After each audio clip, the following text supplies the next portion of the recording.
đó đóចាប់ផ្ដើមបន្តទៀតត្រូវចាប់ផ្ដើមពីលេខ331ឥឡូវយើងចាប់ផ្ដើមអានប្រយោគមើលប្រយោគទាំងអស់គ្នា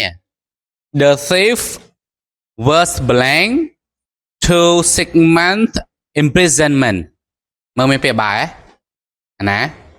imprisonment វាមកពី prison គុក imprison ដាក់គុក imprisonment ការដាក់គុកការជាប់គុកដល់6 months imprisonment ការជាប់គុកមែន6ខែ The thief I thief ចោលចុចជាប់គុក6ខែទៅមើលជំរឿនរបស់យើង A charge អី charge មានដឹងហ៎ charge តកតងមួយគុកអញ្ចឹងយើងប្រហែលថាចោតប្រកាន់ណាឆាយវាមានន័យផ្សេងទៀតមានដឹងឆាយមានន័យមួយខ្លះទៀតចូលមកទូរស័ព្ទហ្នឹងឆាយហ៎ហើយចូលអង្គុយយើងក៏ឆាយដែរហើយមានន័យថាឆាយតកតងមួយការទិញលក់ឆាយគិតថ្លៃឥឡូវឆាយរបស់យើងវាត្រូវជាមួយនឹងការដាក់គុកអញ្ចឹងយើងប្រហែលចោតប្រកាន់វិញណាហើយនឹង B given មកពី give ប្រែថាឲ្យ C sent คล้ายពី send ហៅថាផ្ញើឬក៏បញ្ជូនហើយនឹង D sentence ដឹងហ៎ sentence sentence ហ្នឹងជាទូទៅយើងដឹងថាវាមានន័យថាប្រយោគណាតែនៅនេះវាមានន័យប្រយោគទេវាមានន័យថាកាត់ទោសតែឥឡូវបន្តពីប្រែអស់ហើយយើងអាចរកចម្លើយបានហើយយកអី A B C ឬក៏ D ណា D B មិនមាន D ផងមាន B ផងមិនមែន2អញ្ចឹងទេឥឡូវយកតែមួយមកក៏យកតែមួយបានហើយយកអីបាទ B មិនត្រូវទេបាទយក D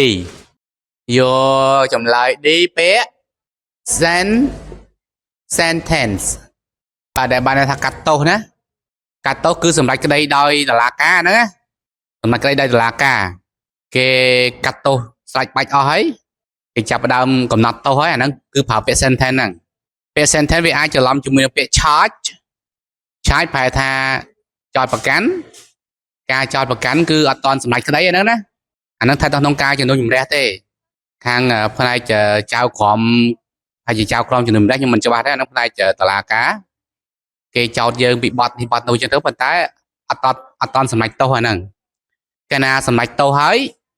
ខ្លាយទៅជាអ្នកទោសជាប់គុកម៉ានហើយអាហ្នឹងគេប្រើពាក្យ sentence អាហ្នឹងសម្រាប់គឺសម្រាប់ដោយតុលាការទាំងមូលហ្មងអីតាក់ទងជាមួយនឹងការដាក់ទោសការដាក់គុកអីហ្នឹងគឺ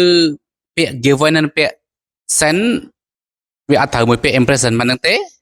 បើ send វាអាចមានដែរតាក់ទង prison send to prison ហ្នឹងមានណាបញ្ជូននរណាម្នាក់ទៅគុក send somebody to prison បញ្ជូនទៅគុកប៉ុន្តែយើងប្រើពាក្យ prison ដែលជាគុកអត់ប្រើពាក្យ imprison ឬក៏ imprisonment អញ្ចឹងទេ